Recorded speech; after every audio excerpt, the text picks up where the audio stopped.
Hindi maikakaila na sobrang patok na patok ngayon ang nasabi nga pong tandem or yung mga live, pagti-TikTok at of course ang co-parenting nila Katrina Halili at ng kanyang ex na si Chris Lawrence. Nang una ay magkaiba na post ang mga ibinabahagi nila Chris Lawrence at nitong si Katrina Halili.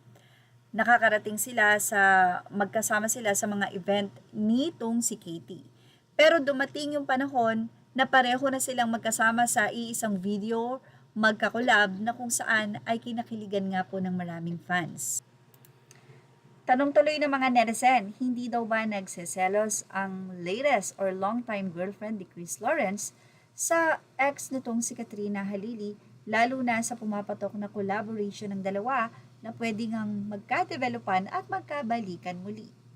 Pero tila bago ang long-time girlfriend na tinutukoy ng mga netizen, ay mayroon pang naging girlfriend itong si Chris Lawrence. Walang iba kundi ang ina ng kanyang anak na lalaki na si Lyric.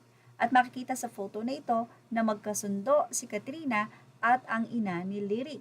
At sa katunayan, mahal na mahal ni Katie ang kanyang kapatid na si Lyric. Anyway, ibinahagi nga ng isang netizen ang nasabi nga pong komento daw ni Katrina Halili sa isang comment kung saan sinasabi nito na ang girlfriend daw ngayon kasalukuyan ni Chris Lawrence ang nagbibigay ng content sa dalawa. Sa nasabing comment, narito po.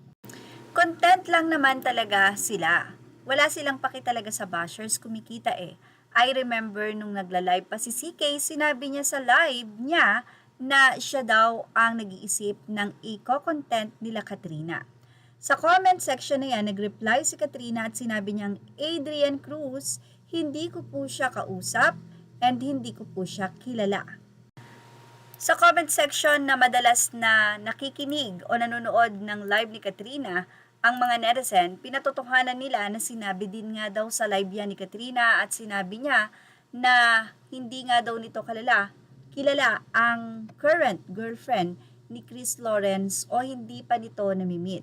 Sabi ni Melody, sinabi din ni Katian sa live nung may nag-comment na baka magalit si CK. Sabi niya, sino yon? Tapos sabi nung nag-comment, GF po ni Chris, then sagot ni Kat, ay sorry po, hindi ko po siya kilala, wag niyo na po siyang banggitin dito sa live.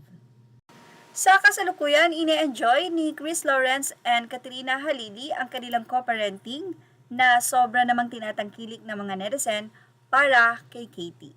At yan ang ating Showbiz Now update. Images are all credit to the rightful owners. Thank you for watching Showbiz Now.